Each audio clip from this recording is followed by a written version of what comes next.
So hey guys, this is Akash Pandey. Welcome back to my channel. So guys, आज की इस video में हम देखने में क्लास 10 सोशल साइंस की प्रिपरेशन किस तरीके से की जाए जिससे अपने बोर्ड एग्जाम में 90+ मार्क स्कोर किया जाए। तो गाइस, इस वीडियो में अपनी स्टडी शेयर करूंगा कि मैंने किस तरीके से अपने बोर्ड एग्जाम में 90+ मार्क गेन किया था एंड साथ ही किस तरीके से मैंने उस टाइम मैनेज किया था, क्योंकि जो मेरा सबसे घटिया सब्जेक्ट था सोशल साइंस ही था। तो अगर आप भी अपने एग्जाम में सोशल साइंस आपको बिल्कुल पसंद नहीं है, बिल्कुल भी आप पढ़ना नहीं चाहते, बट आप अपने एग्जाम में 90% लाना चाहते हैं मार्क्स, तो इस वीडियो को लास्ट तक जरूर देखें, क्योंकि मैं आपको बता दूं कि मेरा भी सब्जेक्ट बहुत ही घटिया सब्जेक्ट था। मेरे लिए तो सबसे घटिया सब्जेक्ट कोई पूछता तो मैं सोशल साइंस ही बताता था।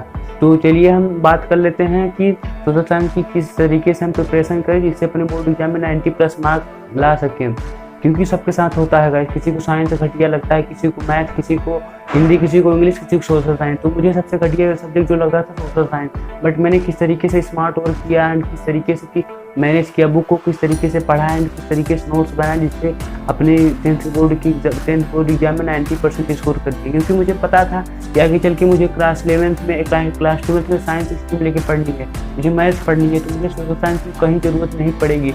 इसीलिए मैं सोशल साइंस को स्मार्ट तरीके से मैनेज किया एंड मैंने अपने एग्जाम में 95% मार्क्स लाए।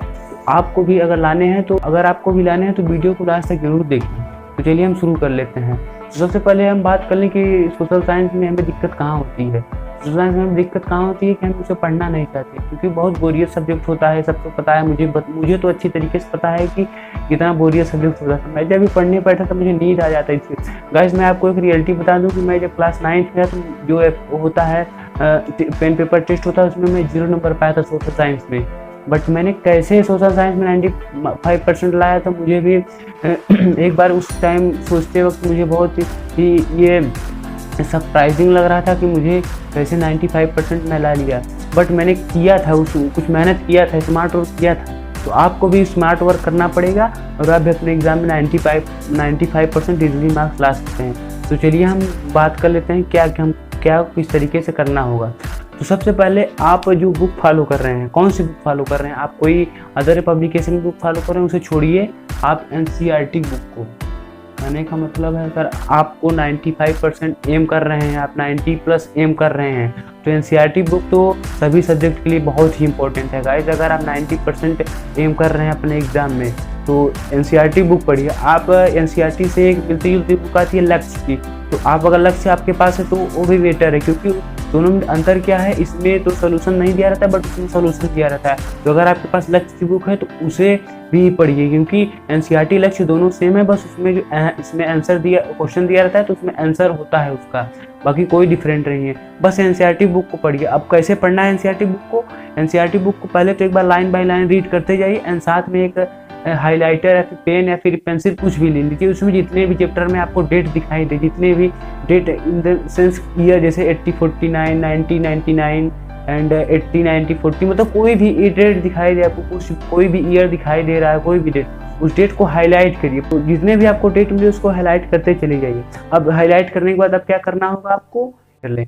अब दूसरी चीज़ क्या करनी होगी आपको, मेक ऑन शॉर्ट नोट्स। अब शॉर्ट नोट बहुत ज़रूरी है गाइस, क्योंकि एग्ज़ाम टाइम ये बहुत ही इंपॉर्टेंट होता है और ये बहुत ही हमारे लिए हेल्पफुल होता है। बाकी एग्जाम टाइम में कोई नहीं ध्यान देता, यही हमें सोशल साइंस में 95% आ सकता है अगर आप आज शॉर्ट नोट बनाएं, क्योंकि 2 महीने बचे हैं आपके पास एंड मैंने तो 1 महीने के अंदर प्रिपरेशन की थी, आपके पास 2 महीने हैं, तो आप और अच्छी तरीके से प्रिपेयर कर सकते हैं। तो नोट्स में क्या बनाएंगे, आप डेट जितना भी हाईलाइट किए हैं, तो पहले आप कोई चैप्टर सेलेक्ट करिए। सपोज करिए आप फ्रेंच रिवॉल्यूशन सेलेक्ट किए हैं, तो उसमें सबसे पहले क्या लिखेंगे, हेडिंग में फ्रेंच रिवॉल्यूशन, उसके बाद वहाँ आप लिखेंगे हाउ, वेयर, वाई, मतलब कि कब, कहाँ, कैसे, क्यों, क्या हुआ। ये इसका छोटा छोटा हेडिंग लिखेंगे, कहाँ फ्रेंच रिवॉल्यूशन किस लिए हुआ, किस के बीच हुआ, कौन सा प्लेस था, किस सन में हुआ एंड क्या कारण था। इस सब कारणों को 1 बाय लाइन लिखेंगे। इससे आपको लास्ट में जब आप एग्ज़ाम देते टाइम, मतलब जिस टाइम आपका जो एग्ज़ाम के बीच में गैप होता है, तो उस गैप में आपको इतनी बड़ी बुक नहीं पढ़नी पड़ेगी, क्योंकि NCERT की 4 बुक होगी सोशल साइंस की, जियोग्राफी अलग, पॉलिटिकल साइंस अलग होगी, इकोनॉमिक अलग होगी, सोशल हिस्ट्री अलग होगी। 4 बुक नहीं आप पढ़ पाएंगे, तो इसीलिए शॉर्ट नोट्स को फॉलो करेंगे और अच्छे से अच्छे मार्क्स ला पाएंगे। तो शॉर्ट नोट बहुत इंपॉर्टेंट है, तो इस तरीके से शॉर्ट नोट। एंड चौथी इंपॉर्टेंट बात क्या है, लास्ट 10 ईयर पेपर से प्रैक्टिस, ये बहुत इंपॉर्टेंट है। अगर आप लास्ट 10 ईयर आपके पास पेपर है और नहीं है तो आप जाके कहीं से भी डाउनलोड कर लीजिए। इंटरनेट में बहुत वेबसाइट है, आपको पड़ी है, चाहिए बस लिखिए लास्ट 10 ईयर पेपर CBSE तो डायरेक्ट पूरी वेबसाइट खुल के आ जाएगी, कहीं से आप डाउनलोड कर लीजिए। तो आप जाइए डाउनलोड कर लीजिए, उसको इस तरीके से प्रैक्टिस करिए। जैसे आप अभी चैप्टर 1 पढ़ लिए, उसके बाद डेट भी इंपॉर्टेंट कर लीजिए, फिर उसके बाद में देखिए उसमें आंसर किस तरीके से लिखा है, कौन सा क्वेश्चन पूछा है, उसके बाद अपने हिसाब से लिखने की प्रैक्टिस करिए। क्योंकि जो अगला पॉइंट है यहाँ पे मैं बताने वाला हूँ कि कॉपी किस तरीके से लिखना चाहिए, क्योंकि अगर आप कॉपी लिखना आता है यही स्मार्ट वर्क होता है। अभी आप हार्ड वर्क किए कि पूरी बुक पढ़े, उसमें डेट को हाईलाइट किए, उसके बाद नोट्स बनाए, ये हार्ड वर्क था। अब आपको स्मार्ट वर्क करना है अपने एग्जाम में। तो स्मार्ट वर्क कैसे करना है चलिए यहाँ पे देख लेते हैं स्मार्ट वर्क किस तरीके से करना है। तो यहाँ पे क्या है, राइटिंग स्किल वेरी इंपॉर्टेंट, क्योंकि ये बहुत इंपॉर्टेंट है। आप किस तरीके से आंसर को वहाँ पे डिस्क्राइब कर रहे हैं, जो वो टीचर को दिखा रहे हैं कहाँ इस तरीके से आंसर दिया है। सपोज करिए आपको पूछ लिया है कॉजेज ऑफ फ्रेंच रिवॉल्यूशन। आपको ये कॉजेज पूछ लिया गया है कॉजेज ऑफ फ्रेंच रिवॉल्यूशन, तो आप क्या लिखेंगे, तो आपको सोशल साइंस में पॉइंट के मार्क्स मिलते हैं। जितने पॉइंट आप बना के लिखेंगे उतना आपको नंबर मिलेगा। अगर 3 नंबर का क्वेश्चन 3 पॉइंट लिखिए, 4 नंबर क्वेश्चन 4 पॉइंट, 5 का है तो 5 पॉइंट। तो पॉइंट बहुत इंपॉर्टेंट है। आप क्वेश्चन को आंसर को पॉइंट में ब्रेक डाउन करना सीखिए, क्योंकि सोशल साइंस में बहुत ही इंपॉर्टेंट है। और सोशल साइंस नहीं, आप साइंस में भी एंड किसी और सब्जेक्ट में लिखेंगे तो बहुत इंपॉर्टेंट रहेगा। और खासकर सोशल साइंस में तो ये तो बहुत इंपॉर्टेंट, क्योंकि वहाँ पे हमें जो दिया है पेज भरना नहीं होता, हमें जो टीचर होता है उसको आंसर चाहिए। आप क्या लिख रहे हैं आंसर, आप पेज इतना 5 नंबर क्वेश्चन दिया है, आप 3 पेज लिख देंगे तो उससे आपको नंबर कितना मिलेगा। अगर आप अच्छे से लिखे हैं, राइटिंग थोड़ी अच्छी है, तो आपको 3 से 4 नंबर मिल जाएगा। बट अगर वही आप एक पेज में 5 पॉइंट बना के लिख देंगे, हेडलाइन बना के, हाँ पहला पॉइंट पे कुछ उसके बारे में बताएंगे, वो क्यों हुआ, कब हुआ, कैसे हुआ, इस तरीके से पॉइंट आप बना के लिख देंगे तो आप इजीली 5 नंबर पा जाएंगे। उसमें आपको कोई कहीं एक नंबर भी आपका नहीं कटेगा, भले ही आपकी राइटिंग भी गंदी है। तो पॉइंट बना के लिखना बहुत ज़रूरी है। अभी प्रैक्टिस करना शुरू कर दीजिए, पॉइंट बना के किस तरीके से लिखते हैं। जैसे सपोज करिए आपको पूछा है कॉजेज ऑफ फ्रेंच रिवॉल्यूशन, तो कॉजेज ऑफ फ्रेंच रिवॉल्यूशन में आप क्या लिखेंगे, 3 नंबर क्वेश्चन आ गया है। तो सबसे पहले क्या लिखेंगे, the causes of French revolution are following ये लिखेंगे तो आपको क्या होगा कि एक लाइन आपकी बन गई कि क्या इसके कार्य हैं फॉलोइंग। अब यहाँ पे एक पॉइंट डालेंगे, यहाँ पे पॉइंट या हेडलाइन कुछ भी डालेंगे, यहाँ पे लिखेंगे हाँ ये क्यों हुआ था, एंड इसके बाद में यहाँ पे लिखेंगे ये कहाँ हुआ था, उसके रिलेटेड मतलब आप फ्रेंच रिवॉल्यूशन में जितना कुछ भी जानते हैं उसे पॉइंट बना के एक लाइन छोड़ के यहाँ पे ये किस डेट में हुआ था, किस ईयर में हुआ था, इस सब को लिख देंगे तो आपको इजीली जब टीचर आपका कॉपी देखेगा तो वो डायरेक्ट जो उसका जो आई साइट है वो डायरेक्ट डेट पे जाएगा। अगर आप डेट लिखे हैं इसमें तो आपको फुल मार्क्स मिलेगा। तो डेट बहुत ही इंपॉर्टेंट है। यहाँ पे देखिएगा 3 पॉइंट है, आपका 3 नंबर क्वेश्चन ही है तो आपको 3 नंबर इजीली दे देगा। तो आप इतना बड़ा आंसर लिखे हैं, जब आपको 3 लाइन में आपको 3 नंबर मिल जा रहे हैं तो ये 3 पेज लिखने की क्या ज़रूरत है। इसीलिए गाइस सोशल साइंस में स्मार्ट वर्क करने की बहुत ज़रूरत है। अगर आप स्मार्ट वर्क नहीं करेंगे तो आप सोशल साइंस में अच्छे मार्क्स नहीं ला सकते। तो बहुत ही इंपॉर्टेंट है आप स्मार्ट वर्क किस तरीके से करते हैं।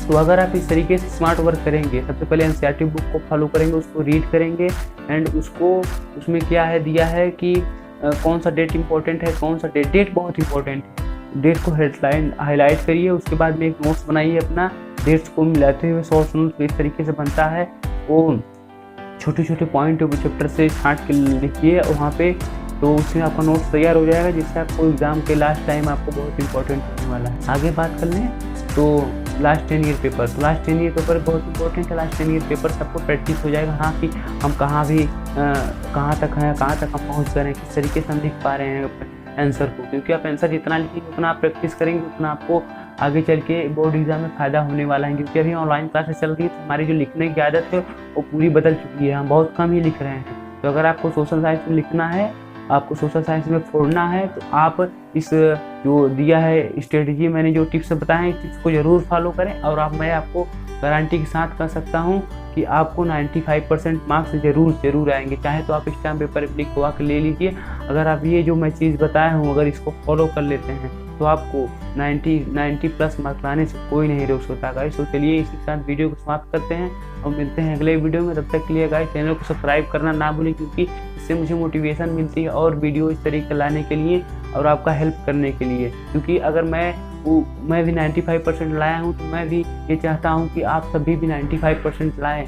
तो आपकी क्या स्ट्रेटेजी होनी चाहिए। अगर स्ट्रेटेजी हमें अच्छी तरीके से पता हो जाता है तो हम अच्छी तरीके से 90 to 100% भी ला सकते हैं। बट हमें स्ट्रेटेजी बताने वाला कोई नहीं है कि एक्चुअली स्ट्रेटेजी क्या होती है। तो मैं गाइस चैनल इसलिए बनाया हूँ कि आपको एक्चुअली स्ट्रेटेजी पता चले क्या स्ट्रेटेजी होती है, किस तरीके से क्या होता है, किस तरीके से मैनेज करना होता है बोर्ड एग्जाम को।